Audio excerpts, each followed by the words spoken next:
മതക്കസർത്ത് പഠിപ്പിക്കാനല്ലാതെ യഥാർത്ഥത്തിൽ അള്ളാഹുവിന്റെ പ്രീതി ആഗ്രഹിച്ചുകൊണ്ട് മതം പറയാൻ ഇവർക്ക് പറ്റില്ല. ദുബൈ രാജാവിന്റെ മകള് വേശ്യയാണെന്ന് ഇവരെന്ന് പറയട്ടെ, MBS കാഫിറാണെന്ന് ഇവരെന്ന് പറയട്ടെ, കുവൈറ്റ് രാജകുമാരൻ മതം ഉപേക്ഷിച്ചു, അവരൊക്കെ കാഫിറുകളാണെന്നും നരകത്തിലേക്ക് പോകുന്നവരാണെന്ന് ഇവരെന്ന് പറയട്ടെ, ഇന്തോനേഷ്യയിലെ ഭരണാധികാരിയുടെ മകൾ ഹൈന്ദവ മതം സ്വീകരിച്ചു, ഒന്ന് പറ.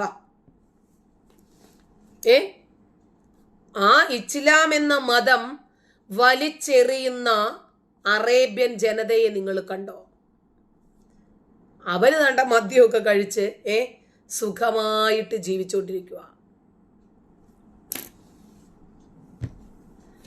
ഇവർക്കിപ്പോഴും അയ്യോ പെർഫ്യൂം അടിക്കാമോ പാടില്ലേ, അങ്ങനെ ചെയ്യാമോ പാടില്ലേ, ഇങ്ങനെ ചെയ്യാമോ പാടില്ലേ.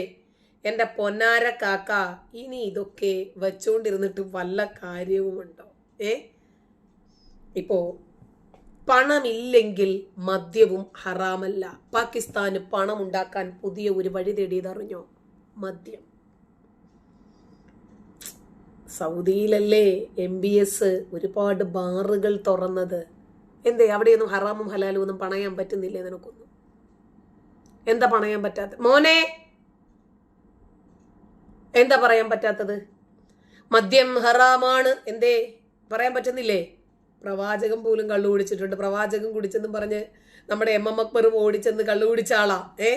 ശരി, എന്നാലേ പണമില്ലാത്തത് കൊണ്ടും ദാരിദ്ര്യം ഒരുപാട് അനുഭവിക്കുന്നത് കൊണ്ടും തൽക്കാലം മദ്യം വിറ്റ പണം ഉപയോഗിച്ചിട്ട് പാകിസ്ഥാൻ മുന്നോട്ട് കൊണ്ടുപോയാലോ എന്ന് പാകിസ്ഥാൻ ചിന്തിച്ചു. കുഴപ്പമുണ്ടോ?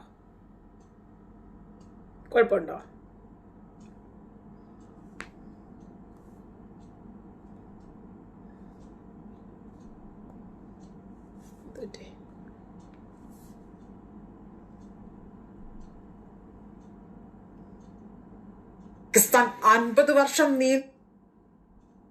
മദ്യവിൽപ്പന ആരംഭിച്ച പാകിസ്ഥാൻ 50 വർഷം നീണ്ടുനിന്ന നിരോധനം മാറ്റിക്കൊണ്ടാണ് മറ്റ് രാജ്യങ്ങളിലേക്ക് മദ്യം കയറ്റുമതി ചെയ്യാൻ പാകിസ്ഥാൻ ഒരുങ്ങുന്നത്. സാമ്പത്തികമായി തന്നെ കൂപ്പുകുത്തിയതോടുകൂടി നിക്കക്കള്ളി ഇല്ലാതെ തന്നെ പാകിസ്ഥാൻ ഇപ്പോൾ നെട്ടോട്ടം ഓടുകയായിരുന്നു. ഇതോടുകൂടി ഇപ്പോൾ രക്ഷപ്പെടാൻ മറ്റു വഴികളില്ലാതെ വന്നതോടെയാണ് മദ്യവിൽപ്പനയ്ക്ക് തിരിഞ്ഞിരിക്കുന്നത് എന്നതാണ് അവർ വാദമുഖം ഉന്നയിക്കുന്നത്. മദ്യം വിറ്റും രാജ്യത്തെ കരകയറ്റാം എന്ന ആത്മവിശ്വാസത്തിലാണ് പാകിസ്ഥാൻ. ഓർക്കണം, പാകിസ്ഥാൻ ഒരു ഇസ്ലാമിക രാഷ്ട്രമാണ്. മദ്യം പോലും ഹറാമാണ് എന്ന് വാദിക്കുന്നവരാണ് ഇപ്പോൾ മദ്യവിൽപ്പന ആ ഒരു മേഖലയിലേക്ക് തിരിഞ്ഞിരിക്കുന്നത്. ഇതിലൂടെ തന്നെ മനസ്സിലാക്കാം പാകിസ്ഥാൻ എത്രത്തോളം ഇപ്പോൾ ഗതികേട്ടിലാണ് മുന്നോട്ട് പോകുന്നത് എന്നത്. പാകിസ്ഥാനിലെ മദ്യ കമ്പനിയായ മാരി ബ്രൂവർക്ക് വിദേശത്തേക്ക് മദ്യം കയറ്റുമതി ചെയ്യാൻ അനുമതി ലഭിച്ചിരിക്കുകയാണ്. പാകിസ്ഥാനിൽ മദ്യം വിൽക്കുന്നതിനും വാങ്ങുന്നതിനും ഉപയോഗിക്കുന്നതിനും നിലവിൽ നിരവധി നിയന്ത്രണങ്ങളുണ്ട്. മദ്യവിൽപ്പന അപ്പോ മതമേതായാലും മദ്യം ബിസ്മി പറഞ്ഞു കൂച്ചാ മതി, കുഴപ്പമൊന്നുമില്ല അല്ലേ?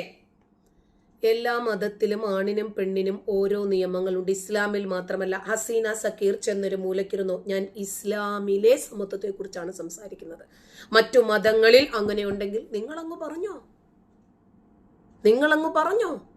ഇസ്ലാം പടച്ചോന്റെ മതമല്ലേ? ആ മതത്തിൽ സ്ത്രീ എന്ന് പറഞ്ഞാൽ വെറും ഒരു ഭോഗവസ്തു അല്ലേ? പെണ്ണ് എന്ന് പറഞ്ഞാൽ അവൾ വിരിപ്പാണ് കിടക്കണം, അവളെപ്പോഴും കിടക്കണം. പെണ്ണ് ബെഡ്ഷീറ്റ്. ഉസ്താദ് പറഞ്ഞ, നമ്മളാരും പറഞ്ഞതല്ല. EP അബൂബക്കർ കാസിമി. ഏതു മതമാ അങ്ങനെ പഠിപ്പിക്കുന്നത്? പൂർണ്ണ ഗർഭിണിയായ ഒരു പെണ്ണ് ഗർഭപ്പലകയിൽ പ്രസവം പ്രതീക്ഷിച്ചു നിൽക്കുമ്പോൾ പോലും ഭർത്താവിന്റെ കലപ്പ പൊങ്ങിയാൽ കിടന്നു കൊടുക്കണം സ്ത്രീ എന്ന് പഠിപ്പിക്കുന്ന വേറെ ഏതു മതദർശനം നിങ്ങൾക്കറിയാം? സ്ത്രീകളെ എല്ലാ മതവും അങ്ങനെയാണ് കാണുന്നത് എന്ന് നിങ്ങൾ പറയുന്നുണ്ടല്ലോ. മറ്റേതു മതമാണ് ഇത്രയും രൂപത്തിൽ കാണുന്നത്? ശരി, അർഹിക്കുന്ന സ്ഥാനമാനങ്ങളൊന്നും സ്ത്രീകൾക്ക് ലഭിക്കുന്നില്ല എന്നത് നേരാണ്, സമ്മതിക്കുന്നു. അപ്പോ ഇസ്ലാം എന്താണ് എന്നാണ് ഞാനിവിടെ പറയുന്നത്. കാരണം ഞാൻ ഇസ്ലാം എന്ന മതത്തിൽ ജനിച്ച് ഇസ്ലാമിനെ കുറിച്ച് പഠിച്ച് അതിനെക്കുറിച്ച് പറയാനാണ് ആഗ്രഹിക്കുന്നത്. അതുകൊണ്ടാണ് പറയുന്നത്. ഇസ്ലാം എന്നെ പിടിച്ച് കടിച്ചോ കുടിച്ചോ എന്നുള്ളത് രണ്ടാമത്തെ കാര്യമല്ലേ? സ്ത്രീകൾ അടിമകളാണ് എന്നത് നേരാണ്, കുളപ്പുള്ളി സമ്മതിക്കുന്നു. പക്ഷേ ഇത്രയും തരം താണ രൂപത്തിൽ ഒരു പെണ്ണിനെ നിസാഉക്കും ഹർത്തുൻ ലക്കും ഫാതു ഹർതക്കും അന്നാശിയത്തും സ്ത്രീകൾ നിങ്ങളുടെ കൃഷിയിടമാണ് എന്ന് വരെ പറഞ്ഞു. കണ്ടോ, വിഷയത്തിൽ നിന്നും വ്യതിചലിച്ച് പോകുവാണ്. അപ്പോ മദ്യം നിർബന്ധിതമായ സാഹചര്യത്തിൽ ഹലാലുകൾ ഹറാമാകും, ഹറാമുകൾ ഹലാലാകും. കഴിഞ്ഞൊരു ദിവസം ഉസ്താദിനോട് ഒരു സ്ത്രീ ചോദിക്കുകയാണ്, ഉസ്താദെ സ്വയംഭോഗം ചെയ്യാമോ? അപ്പൊ അയാള് വളരെ നിർബന്ധിതമായ അവസ്ഥയാണെങ്കിൽ ചെയ്യുന്നവന്റെ ഒരു വാണമൊക്കെ അടിക്കാൻ കുഴപ്പമില്ല. എന്ത് ചെയ്യാന്, ഒരു വാണമൊക്കെ നിർബന്ധിതമായ സാഹചര്യമാണെങ്കിൽ അടിക്കാമെന്ന്. എന്തോ ചെയ്യാന്? ചോദിക്കുന്ന ആൾക്കാരും കൊള്ളാം, ഉത്തരം പറയുന്ന ആളും കൊള്ളാം. വേറൊരു ചോദ്യം ഉസ്താദ് വന്ന് നീട്ടിപ്പിടിച്ച് വായിക്കുവാണ്.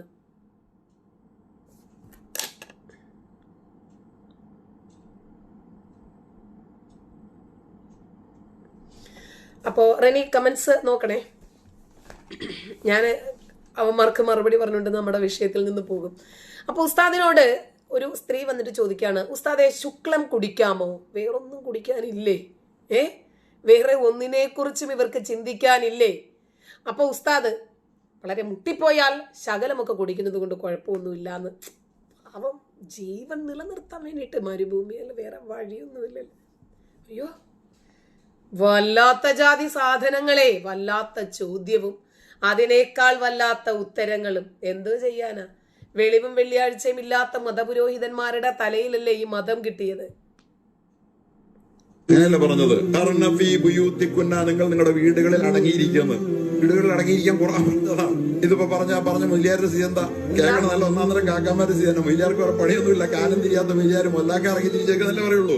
ഇതിൽ അടങ്ങിയിരിക്കെ. അപ്പൊ പിന്നെ എങ്ങനെയാ പഞ്ചായത്ത് തെരഞ്ഞെടുപ്പിൽ സ്ഥാനാർത്ഥിയായാൽ സ്ത്രീയെ ശാക്തീകരിക്കാനുള്ളതല്ലേ? നിനക്ക് ശാക്തീകരണം വേണ്ടേ? എടാ, നിന്നെ ശാക്തീകരിക്കാനാണോ പഞ്ചായത്ത് തെരഞ്ഞെടുപ്പിൽ പെണ്ണുങ്ങളെ തെരുവിറക്കിയേ? പെണ്ണുങ്ങൾക്ക് ഈ 33-50% കൊടുക്കുന്ന പെണ്ണിനെ ശാക്തീകരിക്കാനാണോ? അങ്ങനെയല്ല പറഞ്ഞത്. പെണ്ണ് കണ്ടോ, പെണ്ണ് വീടുകളിൽ അടങ്ങി ഒതുങ്ങി കഴിയണം. ഞാന് ഉസ്താദിന്റെ പെർഫ്യൂം അടിക്കുന്ന ഹുസൈൻ സലഫിയുടെ വീഡിയോ ഇട്ടപ്പോ ഒരുത്തം വന്ന് കമന്റ് എഴുതിയത് കണ്ടായിരുന്നോ? പെണ്ണ് പെർഫ്യൂം അടിച്ച് വീടിന് പുറത്തിറങ്ങിയാൽ പെണ്ണിന്റെ വയറു വീർക്കുമെന്ന്. എല്ലാ പെണ്ണുങ്ങളോടും നടക്കില്ല. ഉസ്താദിന്റെ സുന പോകും, മൊത്തം തേച്ച് ചെത്തി അങ്ങോട്ട് വിടും. പിന്നീട് മൂത്രം ഒഴിക്കാൻ പ്ലാസ്റ്റിക് ട്യൂബ് ഇടേണ്ടുന്ന അവസ്ഥയിലേക്ക് വരും. ഞങ്ങളുടെ നാട്ടിൽ പട്ടിക്ക് പേ പിടിച്ചാൽ പട്ടിയെയാണ് പൂട്ടിയിടാറുള്ളത്. ആ നാട് മുഴുവനും പൂട്ടിക്കിടക്കേണ്ട കാര്യമില്ല. അപ്പോ അവര് കാണിക്കുന്നതിനല്ല പ്രശ്നം. നീയൊക്കെ കണ്ണുകൾ കൊണ്ട് നോക്കുന്നു, ലിംഗം കൊണ്ട് ചിന്തിക്കുന്നു, കേറി പ്രയോഗിക്കുന്നു. അല്ലാതെ ചിന്തിക്കേണ്ടതുപോലെ ചിന്തിക്കാൻ പറ്റുന്നില്ല. തലച്ചോറ് ഉപയോഗിക്കാൻ പറ്റാതെ പോകുന്നത് കൊണ്ടാണ് ഇങ്ങനെ ചിന്തിക്കാൻ പറ്റുന്നത്. സോന ഫാത്തിമ,